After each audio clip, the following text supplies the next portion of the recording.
Friends, welcome back to our channel maths and science trick and toys. આજના વિડીયોમાં આપણે જોઈશું પિનહોલ કેમેરાની બનાવટ. એ માટે સૌપ્રથમ આપણને જોઈશે રંગીન પેપર, પેન્સિલ, સ્કેલ, કાતર, બટર પેપર અને ફેવિકોલ. તો સૌપ્રથમ આપણે અહીં બે રંગીન પેપરનો ઉપયોગ કરીશું. સૌપ્રથમ આપણે એક લંબચોરસ બનાવીશું જેનું માપ છે 21 સેન્ટીમીટર ગુણ્યા 20 સેન્ટીમીટર.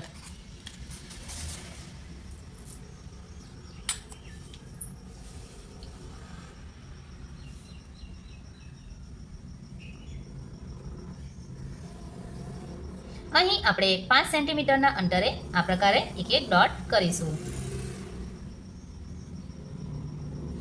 5, 10, 15 અને 20. ત્યારબાદ અહીંથી આપણે 20 સેન્ટીમીટરનું માપ લઈશું. આ તરફ પણ 20 સેન્ટીમીટરનું માપ લઈશું. હવે અહીં ફરીથી આપણે 21 સેન્ટીમીટરનું માપ લઈશું. ફરી 5 સેન્ટીમીટરના અંતરે આપણે ડોટ બનાવીશું. અહીં 5, 10, 15 અને 20. હવે આપણે આ પ્રકારે એક ચોરસ લંબચોરસ તૈયાર કરીશું.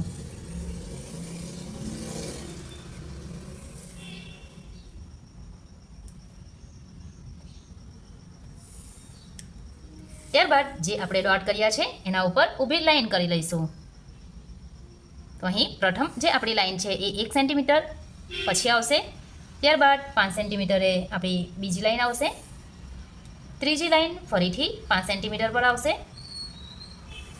અને ચોથી પણ ફરીથી 5 સેન્ટીમીટર પર આવશે. હવે આપણે વધારાના પેપરને કાતર વડે કટ કરી લઈશું.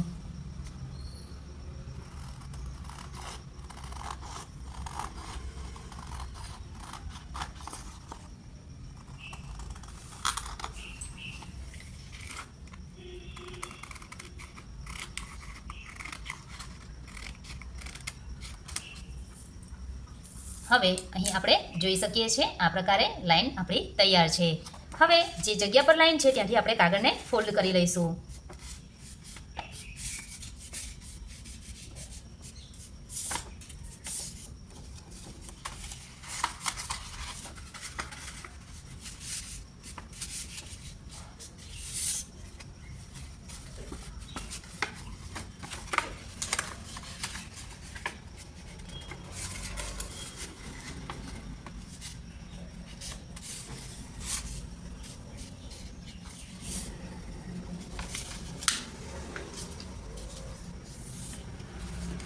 ત્યારબાદ અહીં 1 સેન્ટીમીટર પર એક જે લાઈન છે ત્યાંથી પણ કાગળને ફોલ્ડ કરી લઈશું.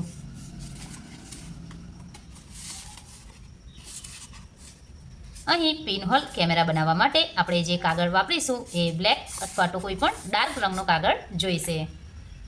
હવે અહીં આપણે ફેવિકોલ લગાવી દઈશું.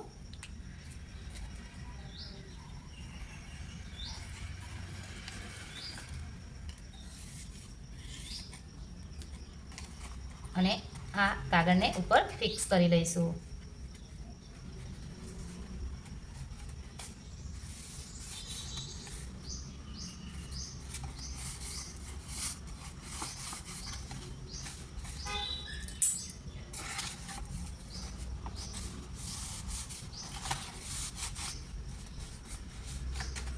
તો અહીં આપણે જોઈ શકીએ છીએ આપણો એક લંબઘન આકાર તૈયાર છે.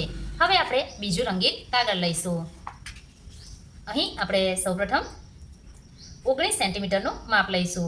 એટલે કે અહીં આપણે 4.5 સેન્ટીમીટર પર ડોટ કરીશું.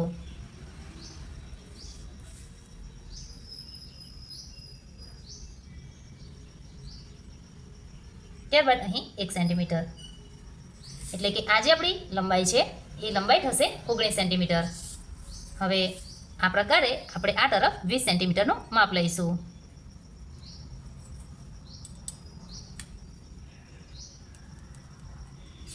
નીચે પણ આપણે 4.5 સેન્ટીમીટર પર એક એક ડોટ કરીશું.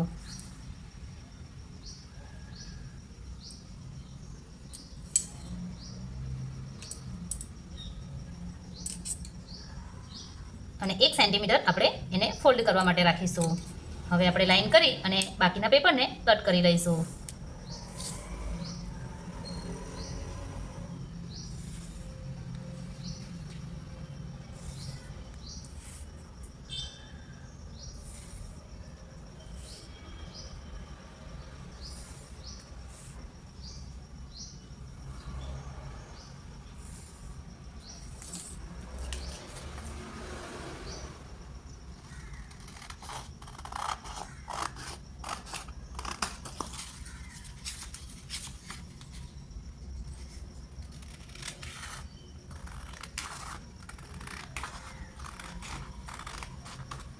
હવે અગાઉ મુજબ જ આપણે જે આ લાઈન જોઈ શકીએ છીએ ત્યાંથી આપણે કાગળને ફોલ્ડ કરી લઈશું.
હવે આપણે અહીં ફેવિકોલ લગાવી દઈશું.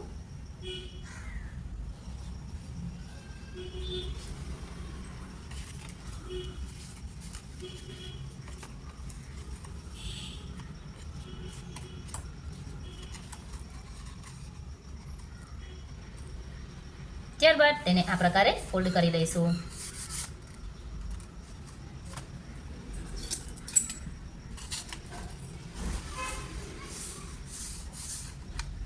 તો અહીં આપણે જોઈ શકીએ છીએ આપણો એક નાનો લંબઘન અને બીજો મોટો લંબઘન તૈયાર છે.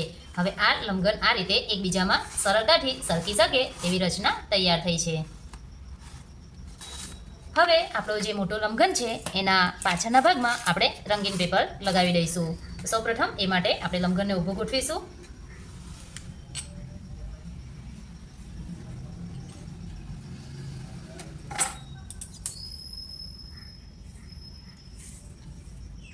ત્યારબાદ એક લંબચોરસને આ પ્રકારે આપણે ડ્રો કરી કટ કરીશું.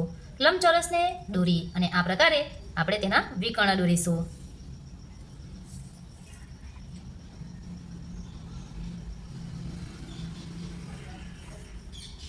ત્યારબાદ વચ્ચેના ભાગમાં જે જગ્યા પર બે લાઈન ભેગી થાય છે ત્યાં આપણે એક નાનું એવું હોલ કરીશું.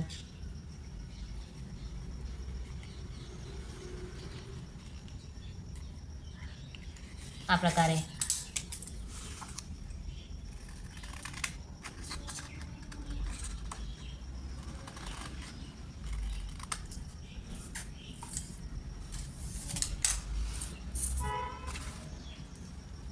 હવે આપણે આ લંબઘનના ઉપરના ભાગમાં ફેવિકોલ લગાવીશું.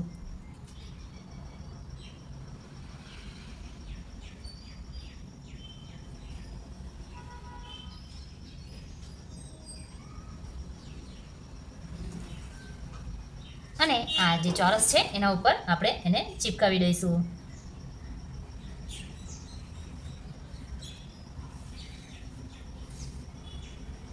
જ્યારે આપણે એને ચિપકાવીએ ત્યારે એક બાબતનું આપણે ધ્યાન રાખીશું કે જે પેલું હોલ છે એ આપણા મધ્ય ભાગમાં આવવું જોઈએ.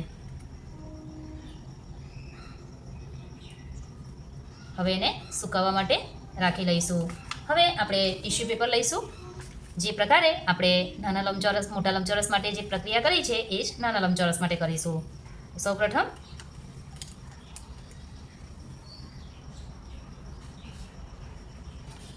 આપણે એના માટે એક લંબચોરસ કટ કરીશું.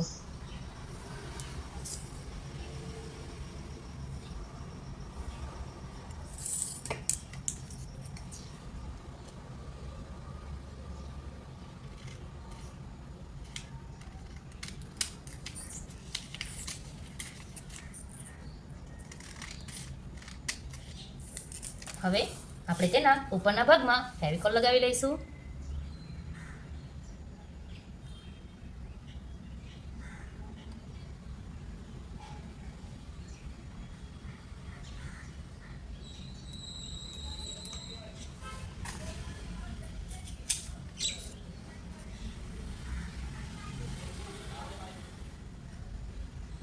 હવે તેને સુકાવવા માટે મૂકીશું. હવે તેના વધારાના ભાગને આ પ્રકારે કાતર વડે કટ કરી લઈશું.